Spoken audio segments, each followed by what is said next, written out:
on the 31st of December that Mohammad Asfan last spoke to his family, informing them about being duped and pushed into the war zone by the Russian army to fight against Ukraine. On the 6th of March, the Indian embassy in Moscow confirmed that Asfan died fighting the war, becoming the second Indian to get killed in the Russian-Ukraine war. Further details regarding the circumstances around his death are still awaited, but through Asfan's family, we've learned that he may have sustained bullet injuries fighting the war and went without treatment.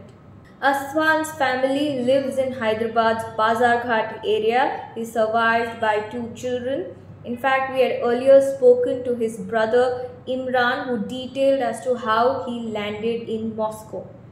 It all started through a YouTube channel titled Baba Vlogs that Asfan first learnt about job openings in Moscow, and jobs were that of security helpers, laborers, promising salaries to the tune of 1.5 lakhs to 2 lakhs with additional bonuses.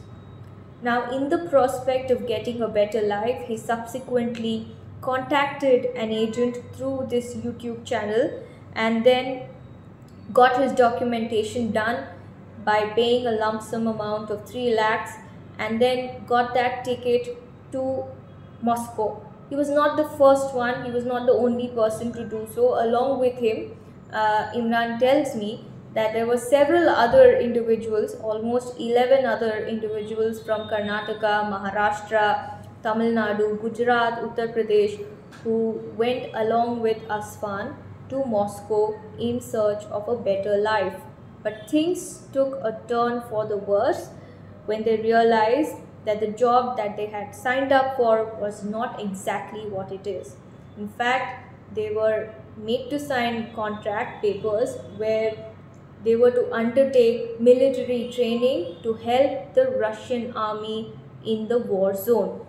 Now, those who protested, refused to join forces, were allegedly threatened, were tortured, and even physically assaulted by the army. So, left with no choice, Asfan, along with other youngsters, in fact, we don't know the precise number yet, but as per Imran, there were about 9 other individuals who had, along with Asfan, agreed to go into the war zone. And in fact, they were forced to first undergo training for the war, and those who refused were allegedly tortured and threatened at gunpoint. Now, Asfan's family members, remember, had been in contact with the agent who took him to Moscow, and it was through him that they first learned on the 21st of January this year that he had, some of his friends had sustained bullet injuries, and they had no contact or whereabouts of Asfan, but they suspected that he may have also been pushed into the war zone and had sustained bullet injuries. That is what the family members even now believe, and that's how they believe he may have died.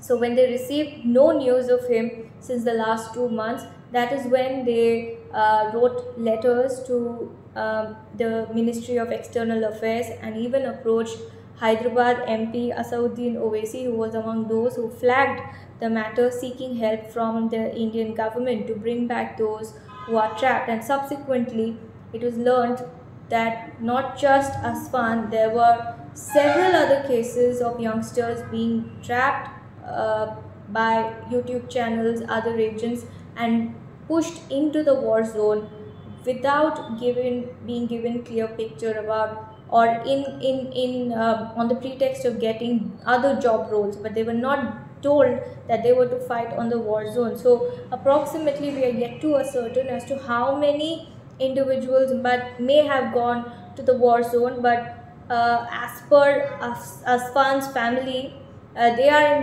in fact in touch with 9 other families from Tamil Nadu, Gujarat and Uttar Pradesh who had similarly sent their family members to fight the war zone. So as of now, the Indian Embassy in Moscow has said that all efforts are in place to bring back Asfan's mortal remains to India, and simultaneously the Indian government too has promised to bring back youths who are trapped in the Russia-Ukraine war in the wake of intensified coverage and a pressing problem that has been in fact flagged by several leaders. Baba blocks के जरिए गए थे ये लोग जी। ये total 36 लोग थे जी। जिसमें ये जो है बैच के थ्रू गए। जो फर्स्ट बैच गया था वो असफान, जहूर और अरबाब का था। असफान हैदराबाद से, जहूर जो है कश्मीर से थे, अरबाब जो है यूपी से थे। उसके बाद एक सेकंड बैच गया। वो बैच जो है एक गुजरात का था, 3 गुलबर्ग के थे और एक कश्मीर का था और एक अपने तेलंगाना नारायणपेट का था। ये सेकंड बैच गया था। दूसरे जो एजेंट्स है वहाँ पर रशिया में जो मेरे साथ कांटेक्ट में है, वो एजेंट्स बता रहे हैं कि आसमान जिंदा है और वो जो है मरी का जो टेरिटरी है यूक्रेन में वहाँ पर है। बोल 16 फरवरी को वो लोग एग्रीमेंट उसका एक दूसरे सोर्स से कैंसिल कराए। बोलिए एजेंट्स बोल रहे हैं वो जिंदा है, एम्बेसी बोल रही है कि वो एक्सपायर है और एम्बेसी कोई प्रूफ नहीं दे रही है हमारे को कि वो एक्सपायर है। अगर ऐसा है एक्सपायर है तो हमारे को प्रूफ चाहिए और उसके साथ साथ उनकी बॉडी हैदराबाद कैसा है उसमें हमारे को एम्बेसी की मदद चाहिए। आज मैं एम्बेसी को फोन किया था।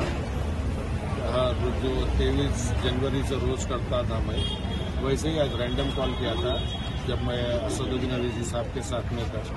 असद साहब को और मैं कल से ट्राई कर रहे थे कि वहाँ पर एम्बेसी में बात करने के लिए कि अभी तक कोई अपडेट नहीं आया, क्या है क्या नहीं हुआ। जब हम आज कॉल किए थे, एम्बेसी वाले कॉल नहीं किए थे, मैं खुद कॉल किया था।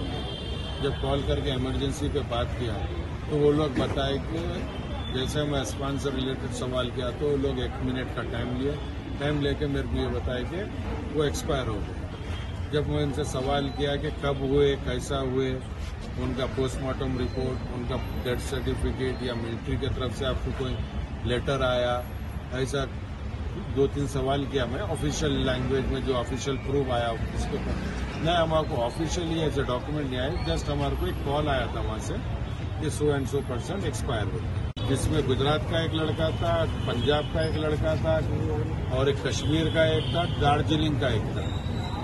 बाकी के लड़कों को ये लोग रोक दिए थे। फर्स्ट बैच के उसमें जब हमारे को जो न्यूज आई थी फर्स्ट ये इंजर्ड हो गया था बोल के, वो 23 जनवरी को आई थी।